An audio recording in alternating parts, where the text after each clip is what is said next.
வணக்கம். லாஸ்ட் கிளாஸில் நம்ம வந்து ஹரிசாண்டல் செக்ஷன் பற்றி டீட்டெயில்ஸ் ஒரு பேசிக் பார்த்துருப்போம்.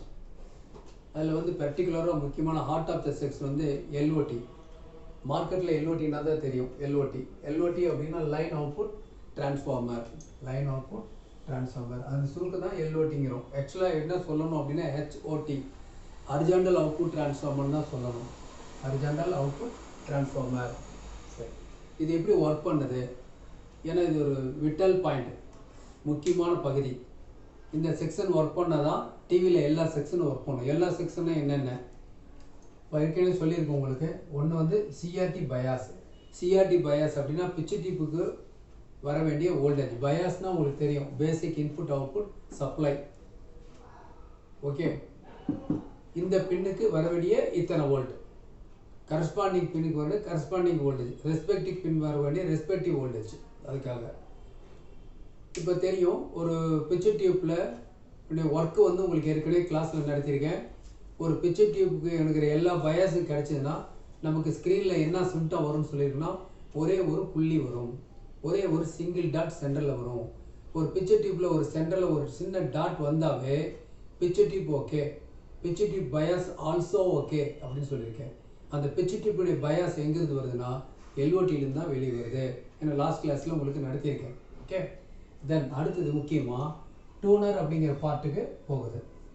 இப்போது இந்த சிஆர்டி பயாஸில் ஏதாவது ஒரு பயாஸ் ஆப்ஷன் ஆனால் கூட நமக்கு ஸ்க்ரீனில் என்ன சிம்டம் வரும்னா அந்த சிங்கிள் டாட் கூட வராது.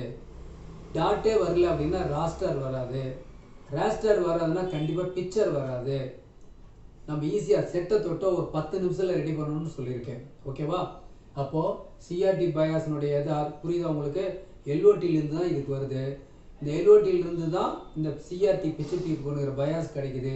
இதில் ஏதாவது ஒரு பயாஸ் ஓப்பன் ஆனால், உதாரணமாக ஃபிலமெண்ட்டுக்கு சப்ளை இங்கே இருந்தால் வருது. ஃபிலமெண்ட்டுக்கு இன்னொரு பேர் வந்து ஹீட்டர்.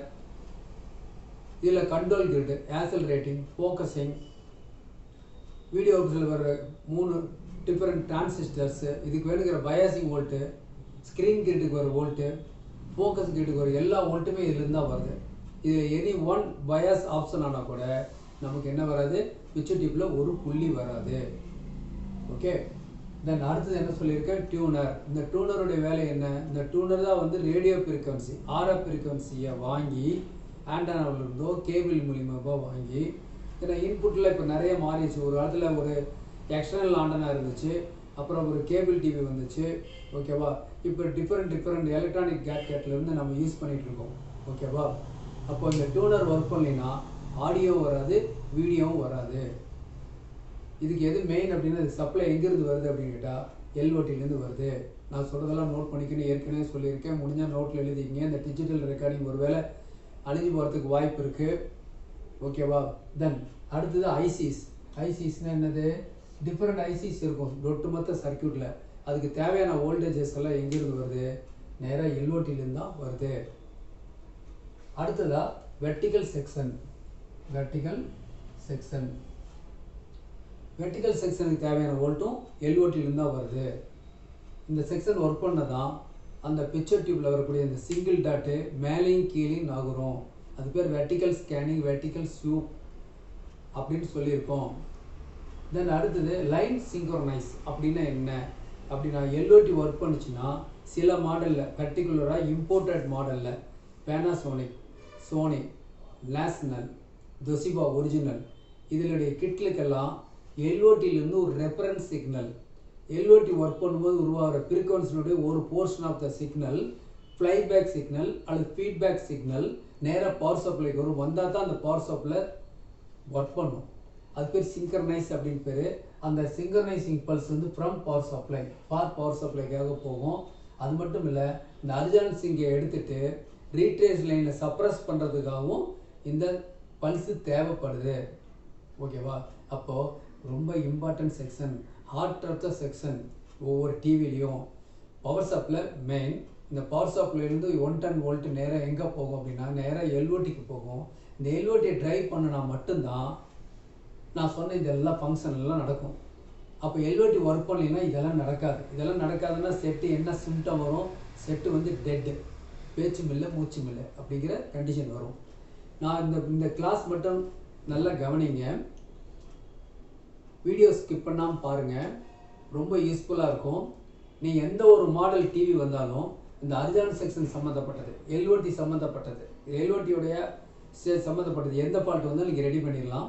நான் ஏற்கனவே உங்களுக்கு சொல்லியிருக்கேன், ஸ்கிமேட்டிக் டயக்ராம் உங்கள்கிட்ட இருக்கணும், அதுதான் உங்களே சப்போர்ட் பண்ணணும்னு சொல்லியிருக்கேன். சர்க்யூட் டயக்ராம் மார்க்கெட்டில் அவைலபிள் இருக்குது. யாருக்காவது தேவைப்பட்டால் என்னுடைய வாட்ஸ்அப் நம்பருக்கு கால் பண்ணுங்கள், I will arrange to you later. Okay, சரி, இப்போ சிம்பிளாக பார்ப்போம். அப்போ எல்ஓடி அல்லது ஹெச்ஓடி, இந்த ஹரிசாண்டல் அவுட்புட் செக்ஷன், இந்த டிரான்சிஸ்டர் இதில் எப்படி ஒர்க் பண்ணும் ஃபண்டமெண்டல். இது ஒரு டிரான்சிஸ்டர் உங்களுக்கு தெரியும், கலெக்டர் பேஸ் எமிட்டர் இருக்குது. இதில் வந்து ஒரு பல்ப் ஒன்று லோடு கொடுத்துருக்கேன். இந்த இப்போ இருக்கிற ஆஸ்பர் சர்க்கியூட் படி இந்த பல்ப் எரியுமா அப்படின்னு கேட்டால் பல்ப் எரியாது. ஏன் எரியாதுன்னா பல்போட ஒரு பாயிண்ட்டுக்கு பாருங்கள், ஒரு பாயிண்ட்டுக்கு ப்ளஸ் வந்துருச்சு, அது 12 வோல்ட்டோ 110 வோல்ட்டோ வந்துருச்சு. இந்த நெகட்டிவ் வோல்ட் வந்துருச்சு அப்படின்னு கேட்டால் இல்லை.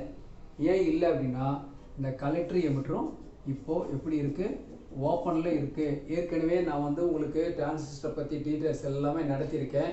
சப்போஸ் இந்த வீடியோ பார்க்குற நியூ கம்மராக இருந்தால் என்னுடைய ப்ரீவியஸ் வீடியோஸை பாருங்கள், ப்ரீவியஸ் வீடியோஸை பார்த்துட்டு கூட வரலாம். நீங்கள் வரலைன்னா கூட அவங்களுக்கு அதான் சொல்லிட்டு இருக்கோம். பொதுவாக ஒரு டிரான்சிஸ்டருடைய கலெக்டர் எமிட்டர் எப்பவுமே ஹை ரெசன்ஸாக இருக்கும். இந்த ஹை ரெசன்ஸ் அப்படின்னு தான் நான் என்னன்னு சொல்கிறேன், உங்களுக்கு ஓப்பன் அப்படின்னு சொல்கிறேன். ஓப்பனாக இருக்கும், இதன் வழியாக மின்னோட்டம் பாயாது. இதன் வழியாக மின்னோட்டம் பாயணும்னா பேஸுக்கு ஒரு நெக்லிஜிபிள் வோல்டேஜ் வரணும். உதாரணத்துக்கு ஒரு 5.5 0.5 ஓகேவா, நெக்லிஜிபிள் வோல்டேஜ் வரணும். வந்தவுடனே அந்த டிரான்சிஸ்டர் உடனே கண்டக்ட் ஆகும் அப்படின்னா ஓப்பன் என்னவா மாறும்னு சொல்லியிருக்கேன், உடனே க்ளோஸாக மாறும். அதாவது என்ன சொல்லலாம், ஹை ரெசன்ஸ் என்னவா மாறும், லோ ரெசன்ஸாக மாறும். அப்படி மாறும் பொழுது கரண்ட் ஃப்ளோ ஆகும் பொழுது இந்த பல்ப் வந்து எரியும். இதுதான் ஃபண்டமெண்டல் டிரான்சிஸ்டரோட ஒர்க்கிங். டிரான்சிஸ்டரோட பேசிக் என்னென்னா ஒரு சுவிட்ச், எலக்ட்ரானிக் சுவிட்ச்.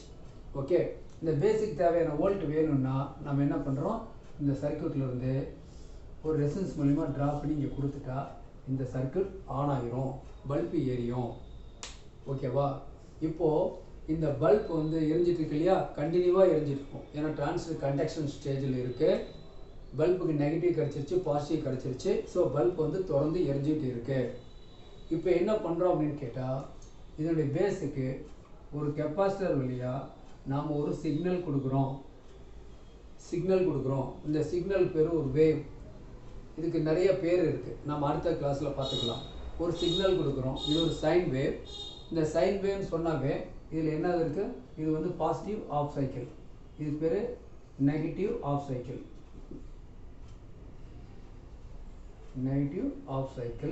இது பாசிட்டிவ் ஆஃப் சைக்கிள். இந்த ரெண்டு சேர்ந்தது தான் ஒரு சைக்கிள், ஒரு சிக்னல்.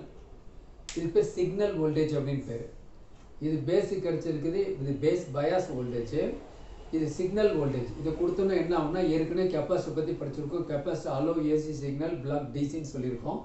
ஸோ இந்த சிக்னல் வந்து நேராக இங்கே போகுது. பேஸுக்கு போகும்போது என்ன ஆகுது அப்படின்னா, இந்த டிரான்சிஸ்டரில் இந்த பேஸில் வோல்ட் வந்து வேரி ஆகுது. என்ன ஆகுது, இப்போ 0.5 பாசிட்டிவ் ஆஃப் சைக்கிள் உள்ளே போகிறதாக வச்சுக்கோங்களேன். ஏற்கனவே 0.5 வோல்ட் கிடச்சி இந்த பல்ப் எரிஞ்சிட்டு இருக்குன்னு வச்சுக்கோங்களேன். இப்போ இந்த மேற்கொண்டு அந்த 0.5 போகும்பொழுது ஏற்கனவே பேஸுக்குடைய பேஸ் பயாஸ் வோல்டேஜும் சிக்னலில் இருக்கிற சிக்னல் வோல்டேஜும் சேர்ந்து ரெண்டு கூடி 1 வோல்ட்டாக மாறும். 1 வோல்ட்டாக மாறும்போது பல்போட பிரைட்டு நல்லா கூடுதலாக இருக்கும். இந்த ரெசிஸ்டன்ஸ் இருக்கு இல்லையா, கலெக்டிவ் ரெசிஸ்டன்ஸ் இன்னும் கொஞ்சம் குறைஞ்சிரும். டிரான்சிஸ்டர் பற்றி நீங்கள் மேலும் தெரிஞ்சுக்கணும்னா ஏற்கனவே மறுபடி சொன்ன மாதிரியே இந்த டிரான்சிஸ்டரோட கலெக்டரோட எமிட்டர் ரெசிஸ்டன்ஸை நம்ம சேஞ்ச் பண்ணலாம். சீரிஸ் ரெகுலேட்டர் பவர் சப்ளையில் உங்களுக்கு எக்ஸ்பிளைன் பண்ணியிருக்கேன், அந்த வீடியோ எடுத்து பாருங்கள். ஓகே, அப்போ 1 வோல்ட் மாறும்போது இந்த டிரான்சிஸ்டரோட கண்டக்ஷன் அதிகமாக இருக்கும், பல்போட பிரைட் அதிகமாக இருக்கும். அடுத்து நெகட்டிவ் ஆஃப் சைக்கிள் வரதா வச்சுக்கோங்களேன். நெகட்டிவ் ஆஃப் சைக்கிள் வரும்போது ஏற்கனவே 0.5 பாசிட்டிவ் இருக்குது, அப்போ பேஸ் வோல்ட் 0 ஆயிரும். அதாவது எந்த பல்ஸ் ஃபஸ்ட்டு உள்ளே போகுதுன்னு தெரியாது. பாசிட்டிவ் ஆஃப் சைக்கிள் போனால் பேஸ் வோல்ட் 1 வோல்ட்டாகவும், ஒருவேளை நெகட்டிவ் வோல்ட் உள்ளே போச்சுன்னா பேஸ் வோல்ட் 0 வோல்ட்டாகவும் மாறும். 0 வோல்ட்டாக மாறுச்சுன்னா பேஸ் வோல்ட் கிடைக்காது. இந்த டிரான்சிஸ்டர் கலெக்டிவ் எமிட்டர் என்ன ஆயிரும், லோ ரெசிஸ்டன்ஸ்லேருந்து ஹை ரெசிஸ்டன்ஸாக மாறிடும். ஹை ரெசிஸ்டன்ஸாக மாறினால தட் மீன்ஸ் ஓப்பனாக மாறிடும். உடனே இந்த பல்புக்கு தேவையான நெகட்டிவ் வோல்ட் கிடைக்காது. உடனே அந்த லோட் பல்ப் வந்து வேலை செய்யாது. ஓகே, இப்போ நான் என்ன சொல்லியிருக்கோம் மறுபடியும் ஒரு தடவை ரெக்கார்ட் பண்ணிக்கிறேன். இப்போ பாருங்கள், இதில் இந்த பேஸுக்கு ஒரு செகண்ட் டைம் பீரியடில் ஒரு சிக்னல் கொடுத்தா என்ன ஆகும் அப்படின்னு கேட்டால், இங்கே ஒன் டைம் வந்து ஆன் அண்ட் ஆஃப் ஆகும். இப்போது ஒரு செகண்டுக்கு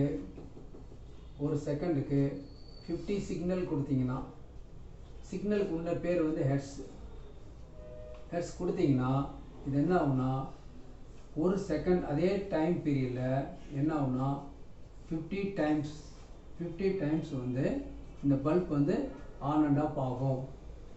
ஓகேவா? அப்போது இந்த சிக்னல் இருக்கு இல்லையா, ஒரு செகண்டுக்கு என்ன சிக்னல் கொடுக்குறோமோ அந்த சிக்னல் தகுந்த மாதிரி இது வந்து ஆன் அண்ட் ஆஃப் ஆகும்.